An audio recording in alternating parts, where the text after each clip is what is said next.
Nah, ini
Tadi aku sendirian.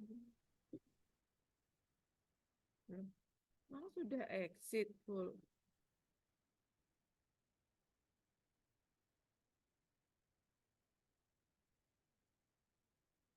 Oh, udah lupa berarti.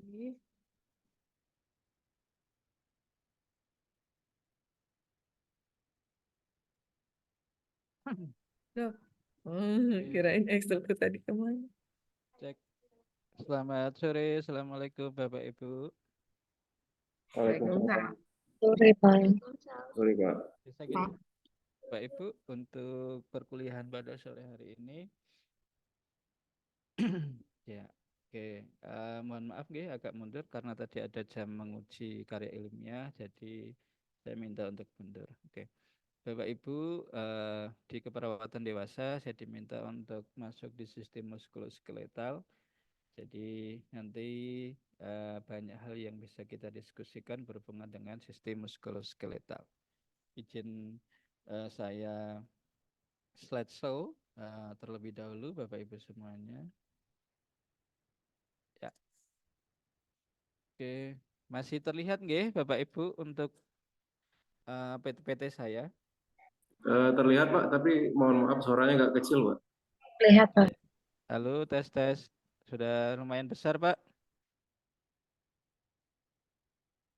Halo? Sudah besar atau masih Lumayan besar, kecil? Pak.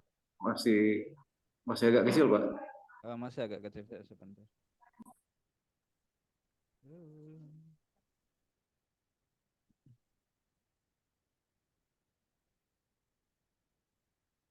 Halo?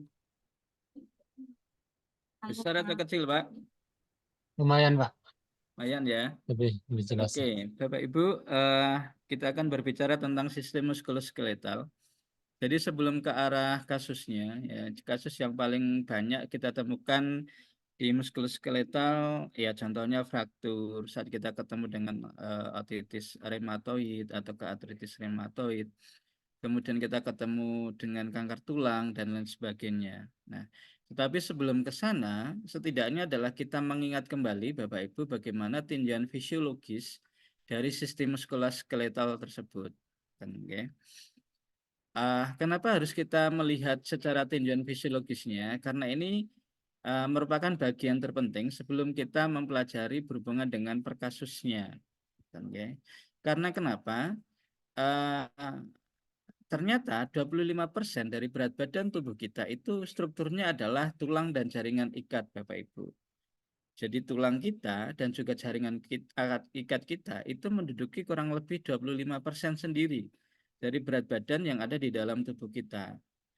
Baik itu adalah posisinya tinggi badannya 160, 170 dan seterusnya, uh, tetap yang ditemukan secara kontak beratnya adalah 25% dari berat badan tubuh yang ada.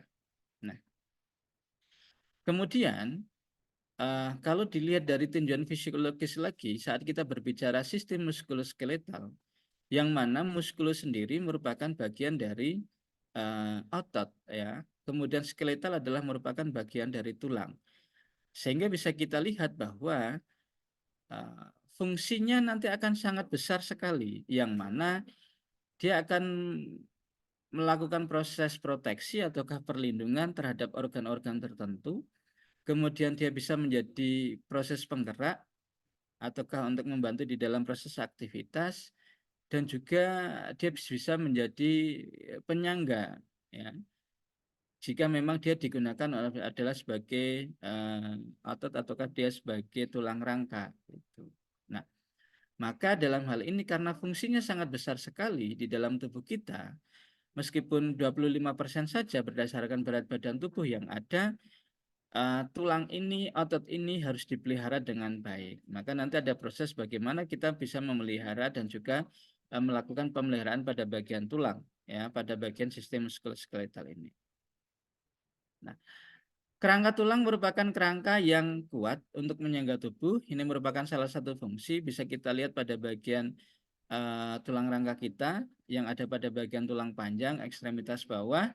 Kemudian pada bagian tulang yang ada di tengah, baik itu yang teratur atau tidak teratur, pada bagian vertebralis, pada bagian costa, dan seterusnya.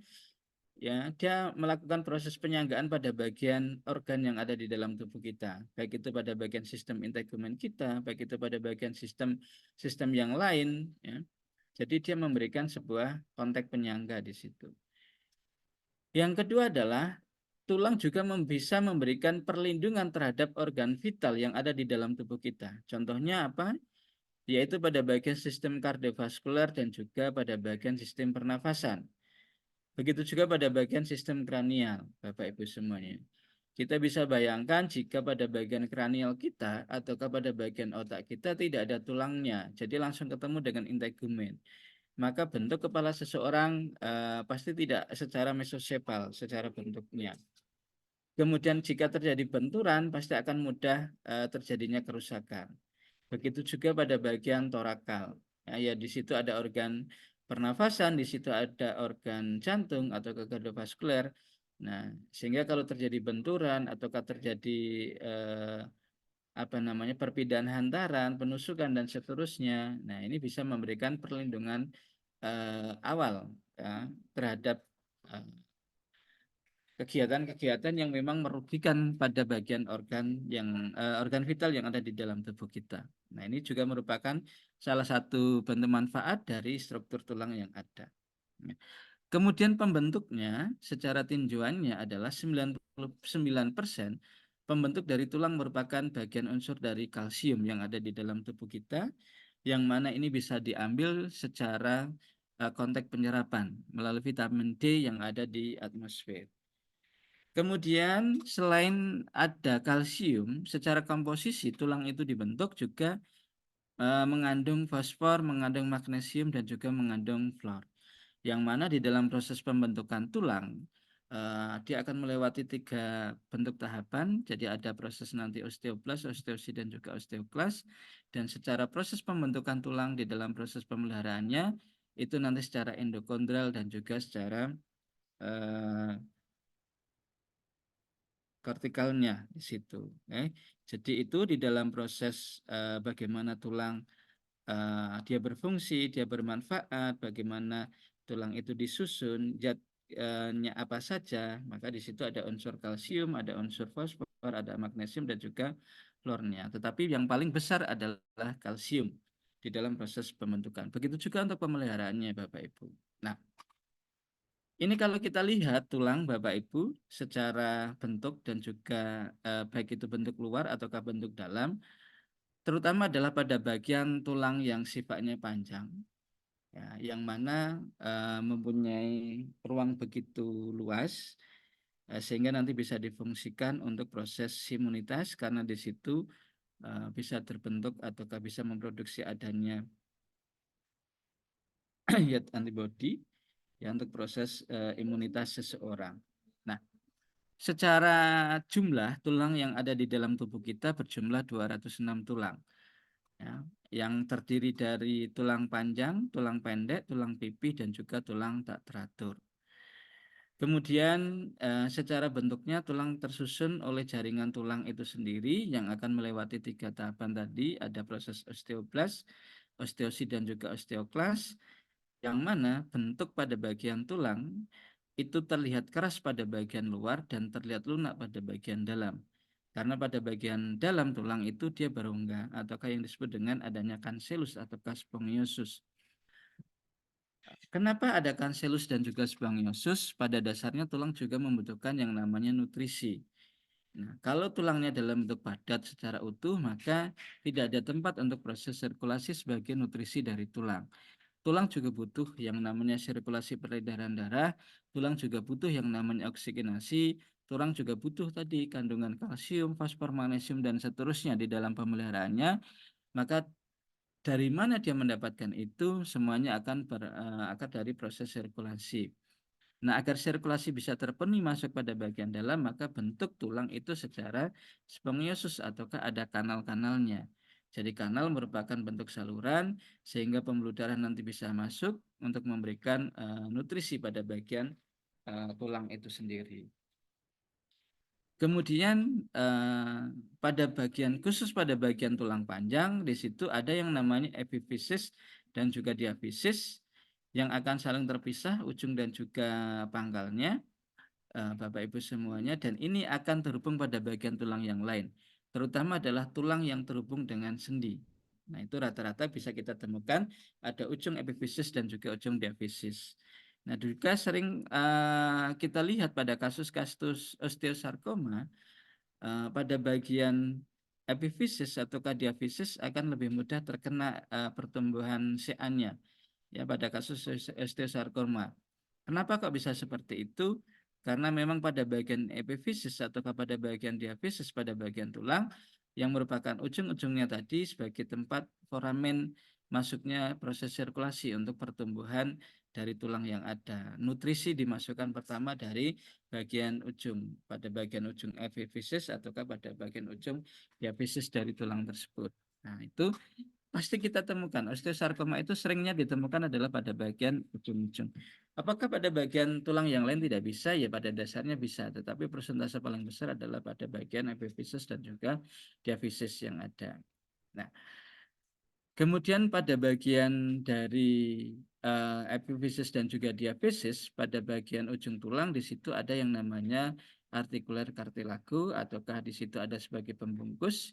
Jaringan artikuler merupakan tulang rawan yang dia akan terhubung dengan sendi tubuh yang lain ataukah sendi pada bagian tulang yang lain. Jadi contohnya adalah pada bagian femur ketemu dengan pada bagian betis tulang sehingga bisa terjadi proses pergerakan di daerah patella dan tidak menimbulkan adanya rasa nyeri atau kerusakan, kecuali kalau memang pada bagian tulang rawan pada bagian ujung dari epifisis diafisis itu adanya perlukaan sehingga cairan sinovial yang ada pada bagian ujung untuk persendian sebagai pelumas itu juga keluar, pasti nanti akan ditimbulkan rasa ketidaknyamanan dalam bentuk nyeri yang hebat saat dilakukan proses pergerakan.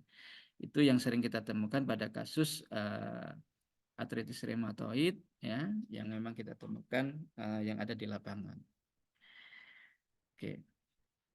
Kemudian ada dalam bentuk tulang pendek, Bapak Ibu, ini seperti pada bagian karpal kita, yaitu metakarpal dan juga pada bagian karpal kita yang terletak pada bagian jari-jari, juga terhubung pada bagian sendi, tetapi karena ukurannya pendek, jika terjadi sesuatu maka tidak menyebabkan adanya ancaman secara serius, tidak sama seperti pada bagian dari tulang panjang.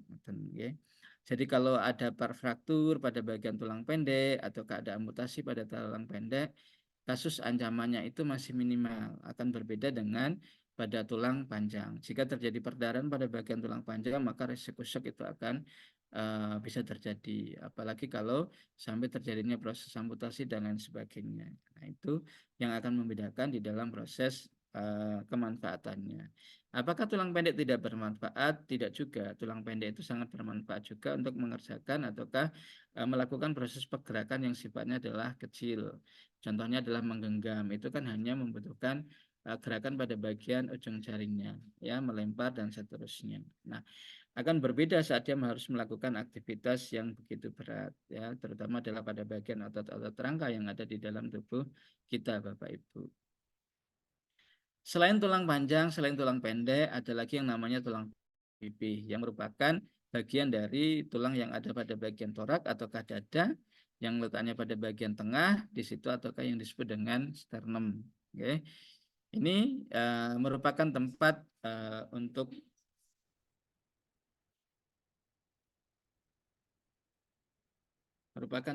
proses hematopoiesis, yang mana ini tadi yang saya katakan adalah untuk proses imunitas di dalam tubuh kita. Jadi nanti juga bisa sebagai antibodi sehingga bisa meminimalkan jika ada kuman yang masuk, sehingga status kesehatan seseorang itu tetap dikatakan baik. Nah, itu Bapak Ibu di dalam tulang pipih. Kemudian dia mempunyai fungsi yang sangat vital, yaitu memberikan perlindungan pada bagian organ vital tadi sesuai dengan fungsi tulang secara keseluruhan yang ada di dalam tubuh kita. Kemudian tulang pipih ini tersusun dari tulang cancellus di antara dua tulang kompak.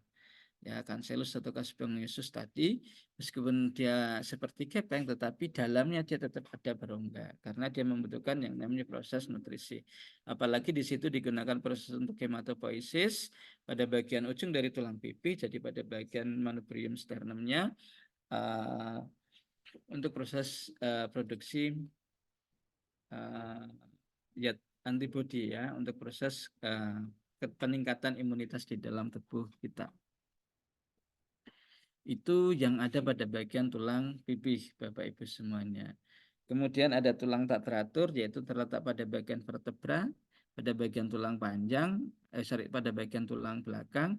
Setelah cervical ke-7, dia masuk pada bagian vertebra 1, vertebra 2, dan juga seterusnya, sampai nanti juga pada bagian lumbaris atau pada bagian tulang lumbar, yang merupakan adalah bentuk dari tulang tak teratur.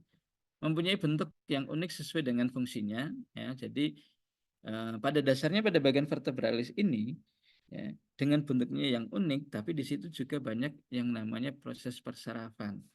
Nah, jika terjadi permasalahan pada bagian salah satu dari ujung saraf yang melintas pada bagian vertebralis, maka nanti akan berefek terhadap kondisi kesehatannya. Kasus-kasus yang paling banyak kan terjadinya low back pain, ya. Sehingga rasa nyeri itu yang hebat pada bagian tulang belakang meskipun sudah digunakan duduk, tidur, dan seterusnya. Nah, ini kadang terjadi proses penjempitan dan lain sebagainya karena memang pada bagian vertebralis ini banyak pembuluh darah, banyak neuron, ya, sehingga juga bisa mengatur proses kehidupan bagi kita semuanya di situ. Oke, itu pada bagian tulang tak teratur. Kemudian, bagaimana sih tulang itu bisa disusun, ataukah bagaimana tulang itu bisa tumbuh, ataukah bisa muncul ya di dalam proses perkembangan? Tulang tersusun dari sel matrik protein, Bapak Ibu semuanya, matrik protein dan juga deposit mineral. Nah, ini sel matrik proteinnya siapa ya? Tadi ada unsur kalsium di situ. Kemudian juga ada deposit mineral, ya, karena di dalam bagaimanapun di dalam proses pembentukan tulang yang begitu padat, dia juga membutuhkan yang namanya deposit mineral dalam bentuk cairan dan seterusnya. Jadi yang memang difungsikan untuk proses pemadatan dari tulang itu memberikan perlindungan pada tulang tersebut, sehingga fungsi dari penyangga, fungsi dalam bentuk pergerakan atau melindungi organ vital itu memang bisa dilaksanakan. Ada 3 sel utama, Bapak Ibu, di dalam proses sistem muskuloskeletal ataukah di dalam pertulangan. Sel-sel tulang di situ yang membantu di dalam proses pertumbuhan tulang ada 3, yaitu yang namanya osteoblast, yang namanya osteosit, dan juga yang namanya osteoklas. Dan Bapak Ibu. Nah, ini semuanya difungsikan untuk apa? Pada dasarnya difungsikan membantu di dalam proses pertumbuhan, ya, pertumbuhan dari tulang tersebut. Pertumbuhan dari tulang tersebut, ya, sehingga yang mana di dalam proses pertumbuhan dari tulang itu nanti ada yang menyerap deposit mineral. Jadi agar dia jumlah kalsiumnya tidak terlalu tinggi, ya, sehingga nanti ada proses penyerapan di dalam proses osteosis, osteoklas, dan juga osteoblastnya. Dan Kemudian tulang juga diselimuti yang membran yang namanya membran fibrus. Di sini difungsikan sebagai pelindung pada bagian tulang sendiri ataukah pada bagian selimut dari tulang itu. Jadi ini karena juga tebal sesuai dengan massa dari tulang tersebut. Nah. Kemudian tulang dilapisi yang namanya peristonium, Bapak Ibu semuanya, yang mana ini merupakan lapisan luar, ya, jadi untuk membungkus pada bagian tulang agar tidak terjadi proses kerusakan. Ya, selama tulang tersebut dilakukan peremajaan, tulang tersebut melakukan proses aktivitas dan seterusnya. Maka ada pembungkus di dalam dari tulang itu sendiri yang disebut dengan peristonium, ya, di situ. Kemudian bagian dalam dari tulang terdapat yang namanya membran vaskular tipis yang menutupi rongga sumsum tulang. Pada tulang panjang dan juga tulang cancellus itu baru nanti akan terlihat Bapak Ibu semuanya. Nah, karena tadi Bapak Ibu tiga sel utama di dalam proses pembentukan tulang yang ada, yaitu adanya osteoblast, osteosit, dan juga osteoklas. Dengan kita melihat perbedaan dari masing-masing tersebut, ya, jadi contohnya osteoblast itu merupakan proses pembentukan tulang baru ataukah dilakukan proses peremajaan pada bagian tulang dan menambah pada bagian jaringan tubuh yang lain serta membuang jaringan yang memang merugikan pada bagi tubuhnya.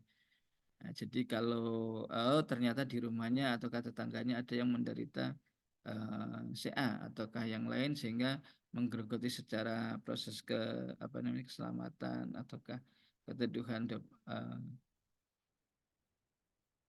obat dan seterusnya sehingga nanti bisa membantu di dalam proses pertumbuhan dari tulang itu. Di dalam proses osteoblast ada yang namanya sistem Havertz, ya, yang mana sistem Havertz ini merupakan lingkaran yang ada pada bagian osteoblast Bapak Ibu semuanya. Jadi sebentar saya contohkan saja. Jadi sistem Havertz itu merupakan bagian dari lingkaran, ya. Bentuknya yang memang mungkin tidak teratur tapi dia mempunyai makna yang sangat besar Bapak Ibu. Nah, itu kalau fungsi dari osteoblast. Kalau secara osteosit, jadi osteoblast nanti akan melakukan proses penggilingan terhadap pembentukan dinding jaringan baru, ya, entah dibantu hewan ataukah yang lain, sehingga nanti tidak membuat puasa teman-teman menjadi bermasalah, untuk kata. Oke. Kemudian yang kedua adalah osteosit. Osteosit ini merupakan lanjutan dari pembentukan tulang yang tadinya tulangnya lembek berkumpul menjadi osteoblast, kemudian dia akan mengeras dengan deposit mineralnya dia dihilangkan ataukah diserap sehingga tulangnya nanti akan semakin menjadi lebih kuat di dalam proses osteoklis. Dan juga di dalam proses osteoklas di situ yang tadinya bentuk tulangnya dia sudah mengeras, maka di dalam osteoklas resorpsi akan dilakukan sehingga tulang yang ada dia akan semakin keras. Jadi fungsi sebagai penggerak pelindung itu tetap terpenuhi di dalam produksi tulang yang memang difungsikan adalah untuk membantu keluarga-keluarga yang memang mengalami kecelakaan atau keamputasi. Nah, itu yang merupakan tiga sel utama di dalam proses pembentukan tulang. Jadi ada proses osteoblast yang dilakukan secara terus-menerus, kemudian ada peremajaan dalam bentuk osteosit dan juga osteoklas. Nah, di dalam tulang sendiri ada yang namanya sistem Havertz. Oke, Bapak Ibu, yang mana sistem Havertz ini merupakan sistem saluran, ya, ataukah saluran yang berisi pembuluh darah dan juga saraf yang berguna untuk menutrisi sel tulang. Maka tadi kenapa tulang itu bentuknya adalah rongga, ya. Jadi dia juga bisa mendapatkan nutrisi. Jadi jangan khawatir, ya. Dia tetap mendapatkan nutrisi yang ada sesuai dengan kondisi di mana tempat tinggalnya. Nah, itu yang dikatakan adalah proses sistem Havertz yang ada pada bagian osteoblast Bapak Ibu. Kemudian lanjut, tulang mendapatkan nutrisi ya dalam bentuk proses sirkulasi, semuanya berawal dari kardiovaskular.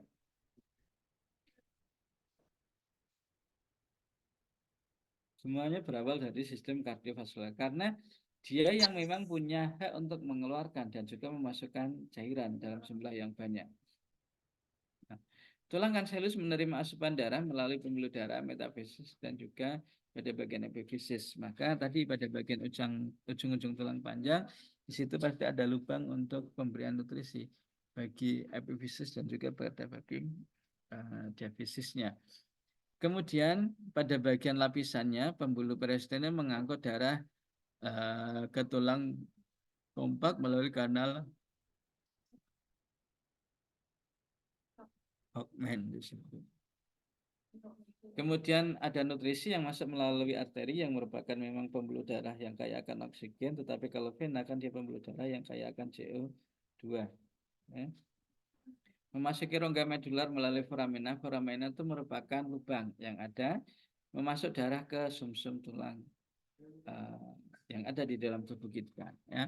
Jadi ini memang di dalam proses sirkulasinya tadi ya dia membutuhkan yang namanya asupan darah melalui pembuluh darah, kemudian dia juga punya alat pelindung yang namanya peristonium sehingga bisa meminimalkan kondisi yang ada pada bagian tubuh orang tersebut, serta ternyata dia juga mendapatkan nutrisi, tapi kembali lagi karena berhubungan dengan tenaga yang ada maka tidak bisa terpenuhi dengan baik. Ada dua proses Bapak Ibu di dalam pembentukan tulang. Yang pertama adalah proses osifikasi dan proses di dalam osifikasi di sini dalam pembentukan tulang bisa ada dua cara, yaitu secara intramembran dan juga secara endokontral. Nah, perbedaannya di mana? Kalau secara intramembran, secara keseluruhan adalah tulang itu setelah dibentuk maka jaringan tidak bisa menyatu. Dalam arti adalah saat kita memberikan bantuan, contohnya beda dengan pada bagian integumen. Nah, dengan kita mengecat dan seterusnya, itu nanti akan terlihat hasilnya. Tetapi kalau untuk kasus yang seperti ini memang agak susah. Maka salah satu caranya kan harus mengganti kendaraan yang ada jika memang tidak bisa terkontrol. Nah, kemudian dia tidak ada proses pembuluh darah, maka dia menyatu dengan membran yang ada. Itu adalah untuk proses pertumbuhan secara intramembran. Jadi nanti tinggal disesuaikan. Ya, jadi yang intramembran itu tidak ada kansilus atau spongiosisnya, jadi dia hanya menyebar pada bagian wilayah di daerah depan, yaitu pada bagian muka, pada bagian bola mata dan seterusnya. Itu yang merupakan adalah intramembran. Kemudian pembentukan tulang yang kedua adalah secara endokontral.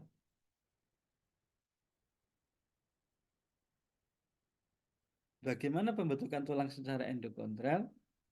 Jadi kalau dia terbentuk secara endokontral itu berarti dia ada punya osteositnya, yaitu terletak pada bagian wilayah Kalimantan yang ada yang akan mengalami resorpsi atau kariabsorpsi. Maka kalau jenengan mau pasang sekarang ya sekarang segera dipasang sebelum besok ya jika memang itu kita temukan. Jadi contoh tulang yang secara intramembran itu mana? Antara hidung dan juga pipi. Ya, jadi pipi itu dia bisa menempel pada bagian jaringan seseorang. Kemudian berhubungan dengan alat kelamin pun juga sama. Semuanya membawa cairan jenis yang 1%. Itu Bapak Ibu. Jadi pertumbuhan secara intramembran dan juga secara endokontral. Nah, tulang bisa bagus, tulang bisa kuat karena sering dilakukan yang namanya pemeliharaan.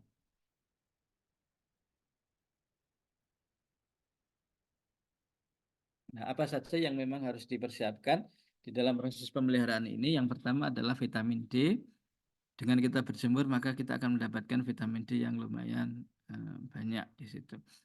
Kemudian yang kedua adalah hormon paratiroid. Nah, inilah adalah hormon yang akan mencegah terjadinya epilepsi yang sangat besar di situ. Ya. Jadi vitamin D difungsikan untuk menyerap kalsium yang ada pada bagian atmosfer, masuk pada bagian pembuluh darah, kemudian bisa diserap oleh sistem muskuloskeletal seseorang. Kemudian tadi hormon paratiroid ini difungsikan untuk mencegah terjadinya proses penggelembungan suara. Ya. Jadi itu penambahan jumlah pemilih di dalam hal ini yang akan mengganggu secara umum adalah kestabilan yang ada di wilayah Kabupaten Semarang.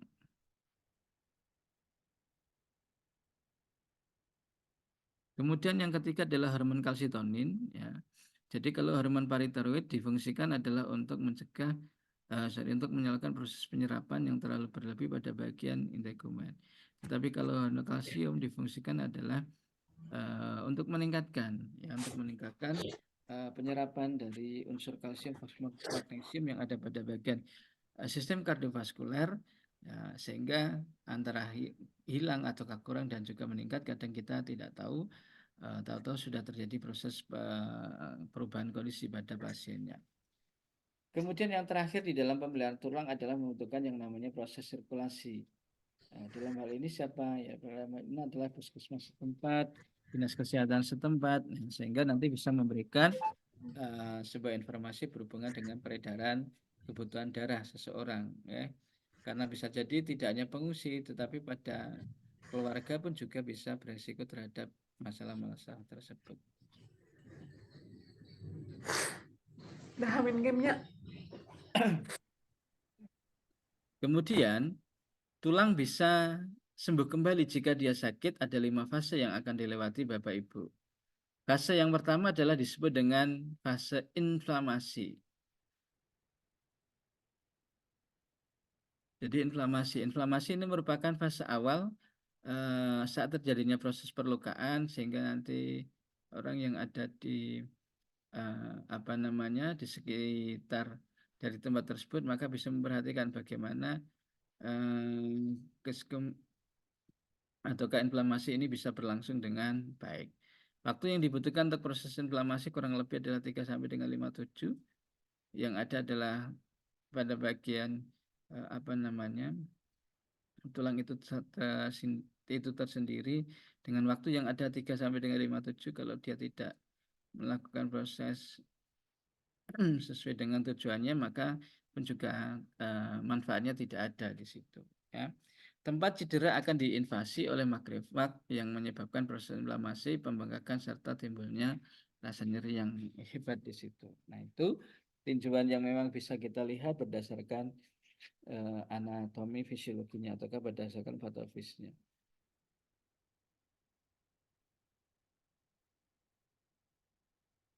Kemudian Bapak Ibu, setelah fase inflamasi, ada yang namanya fase proliferasi sel. Tugasnya untuk apa di situ adalah untuk mengambil jaringan yang mati dan menghidupkan jaringan yang hidup. Ya. Jadi ini pekerjaan yang paling lebih sederhana, ya, tetapi kerjaan yang lain tetap dilaksanakan. Nah, adalah seperti itu. Dengan melakukan proses deal politik dengan Kabupaten Semarang mungkin saat itu, maka untuk pengembangan SDM, ya, melalui asuhan keperawatan terutama pada bagian sistem muskuloskeletal itu juga kita kenalkan atau kita kembangkan.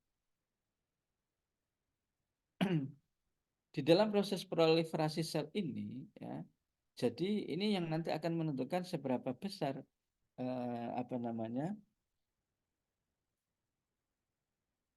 yang menjadi tanggungan warga saat akan melakukan pendirian yang namanya musyola di situ.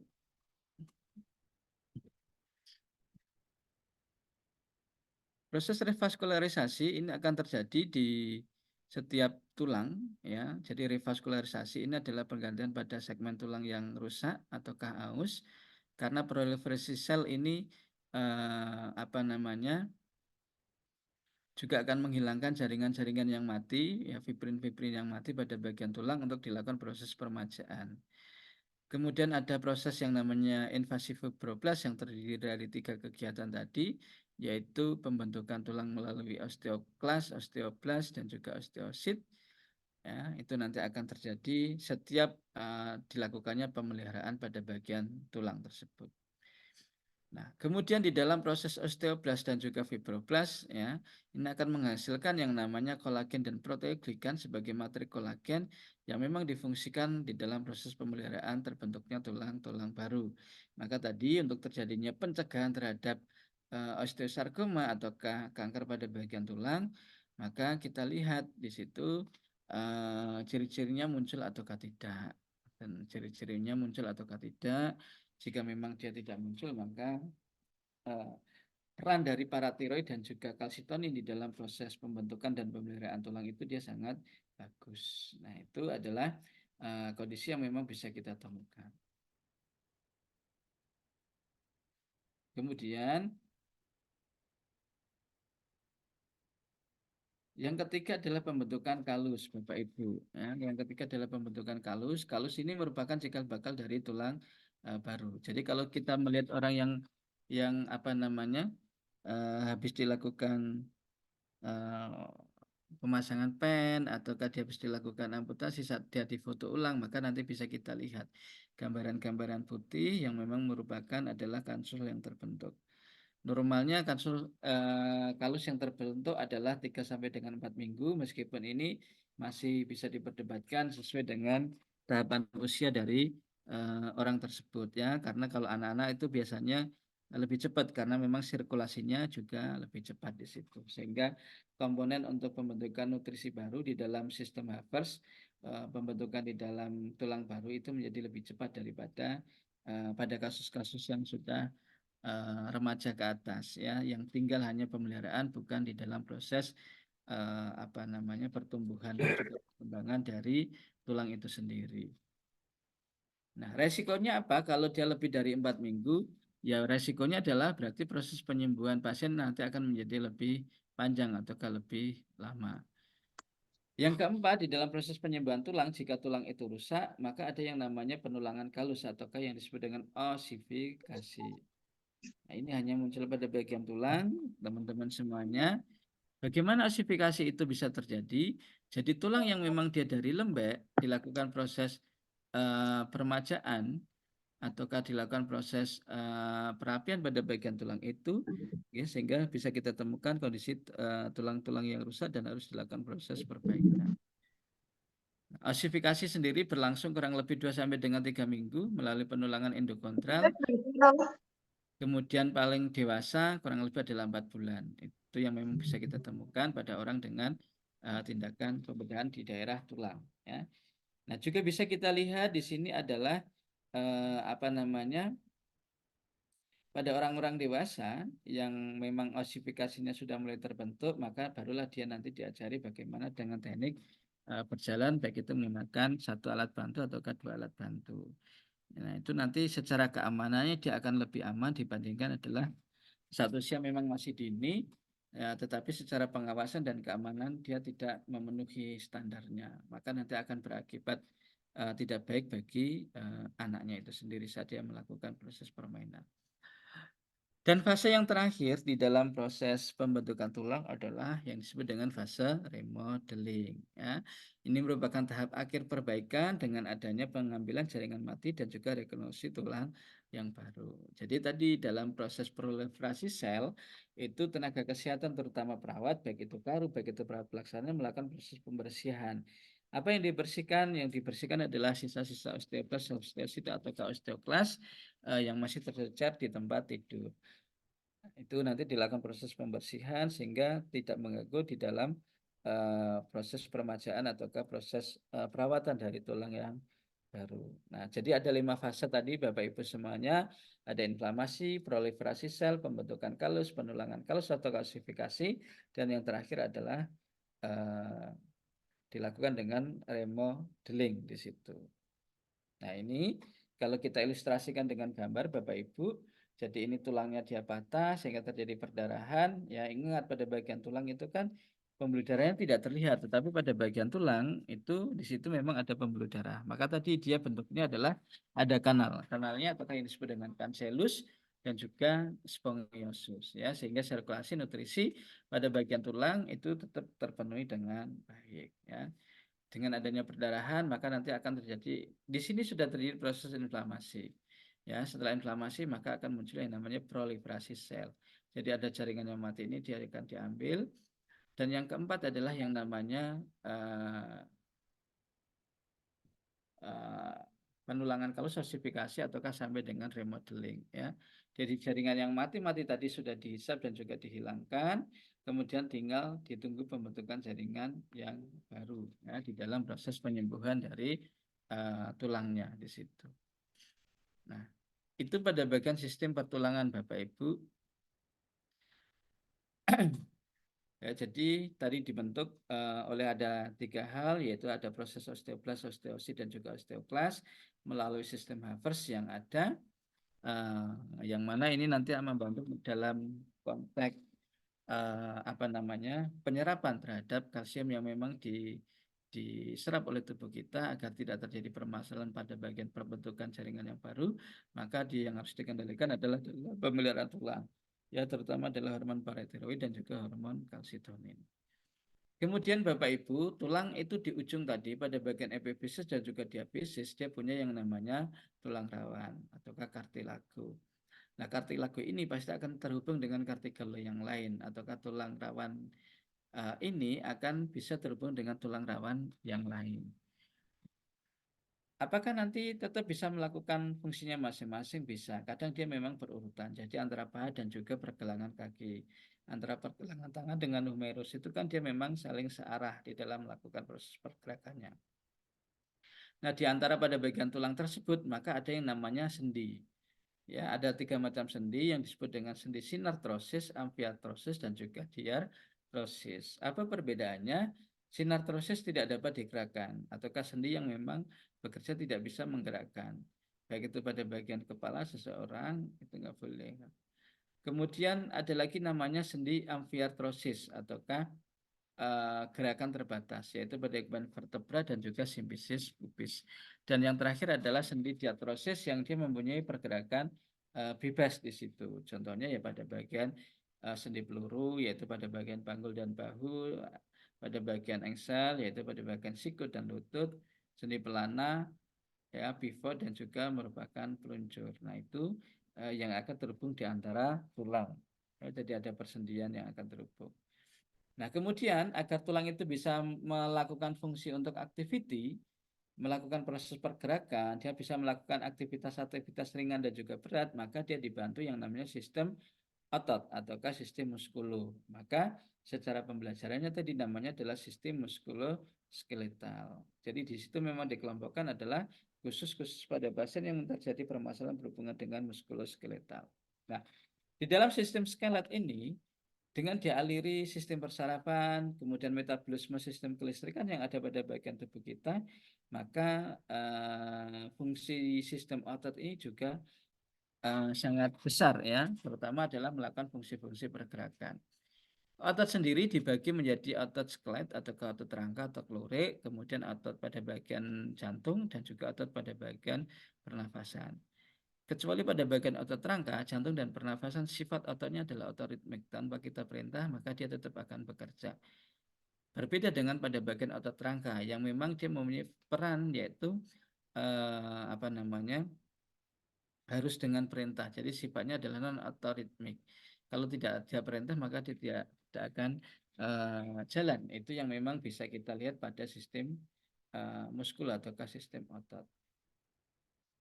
Otot kerangka terdiri dari beberapa proton, ya, di situ ada pada bagian kerangka-kerangka yang lain yang ada memang pada bagian tubuh kita yang mempunyai memung sama yang berbeda juga.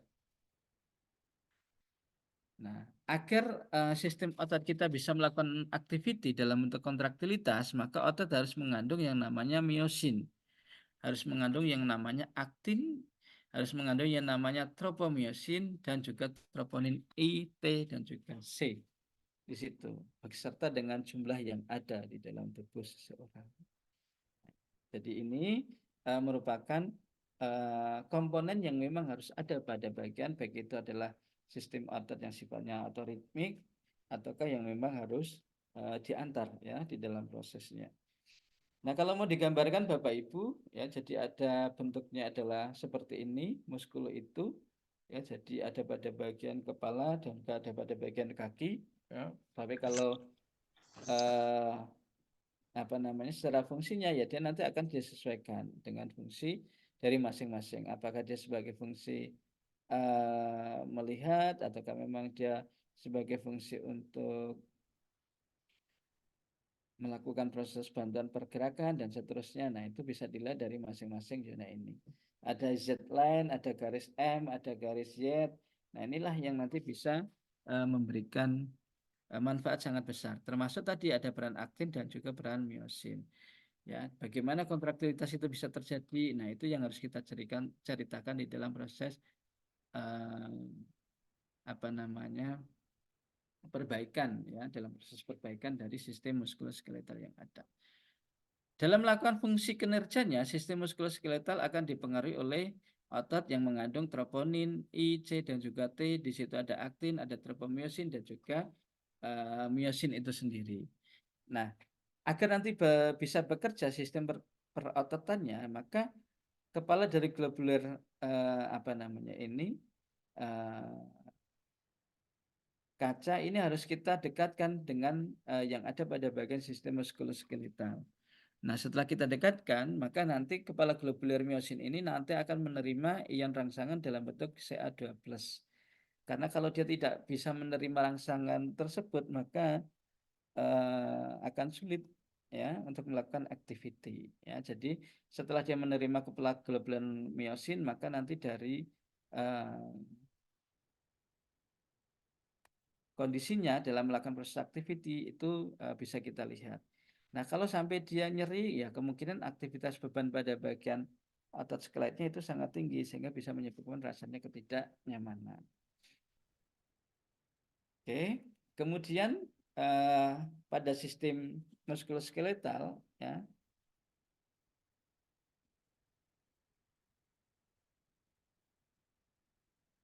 pada sistem muskuloskeletal, ya, ada yang disebut dengan sistem T, yaitu penghantaran potensiasi yang cepat dan berasal ke seluruh fibril dan juga otot-otot. Jadi hubungan dengan tim C berhubungan dengan ataukah garis T berhubungan dengan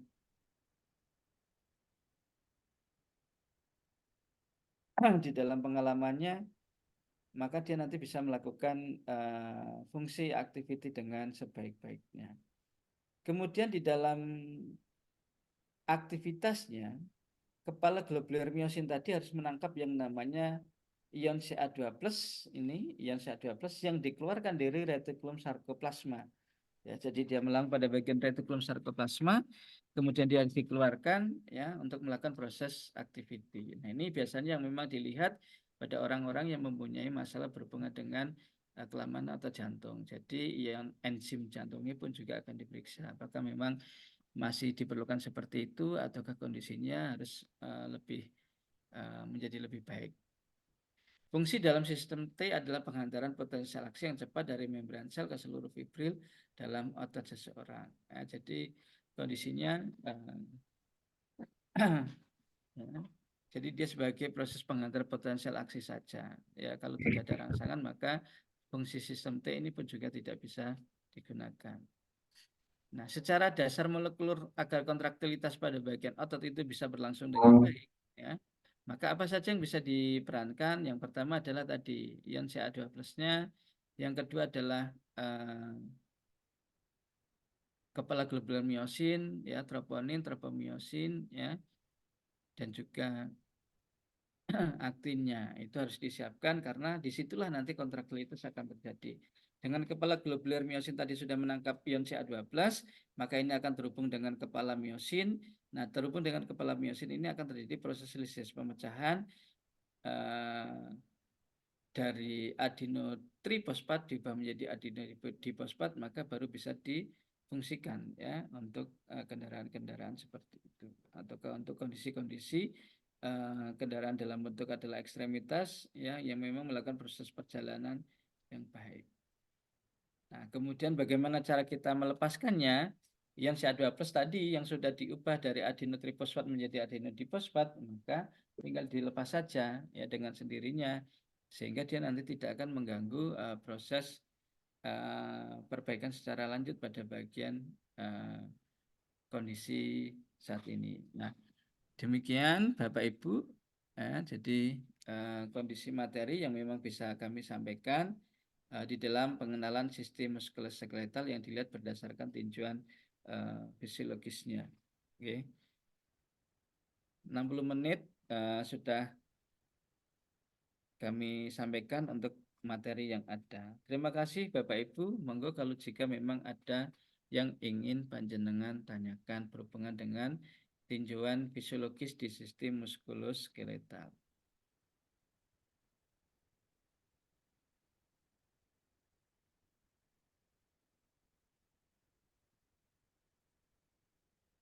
Bagaimana Bapak Ibu? Ada yang ditanyakan? Sementara sudah jelas, Pak. Dan saya yakin Bapak Ibu semuanya karena orang lahan sering ketemu kasus-kasus yang berhubungan dengan sistem muskuloskeletal, nggih. Jadi yang paling banyak kan fraktur, ada osteoartritis, ya, ada amputasi dan seterusnya. Maka ya secara asuhannya nanti itulah yang akan kita pelajari di dalam pertemuannya. Baik, Bapak Ibu, jika tidak ada yang ditanyakan, ya, saya kira cukup 60 menit untuk pengenalan di sistem muskuloskeletal di awal. Untuk selanjutnya bisa kita lanjutkan di pertemuan selanjutnya sesuai dengan materi yang ada. Oke, terima kasih. Itu dari saya. Saya akhiri. Selamat sore. Assalamualaikum warahmatullahi wabarakatuh. Waalaikumsalam warahmatullahi Waalaikumsalam. Sore, wabarakatuh. Pak. Terima Ya, kasih. saya izin Waalaikumsalam warahmatullahi Bapak wabarakatuh. Ibu mendukungnya. Terima kasih, Pak. Nggih.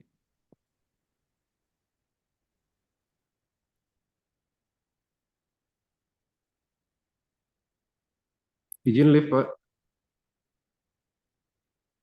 Oke. Yuk. Silakan teman-teman, FPS-nya menyusul ya. Belum di-share sama Pak Karno. Sama materinya juga.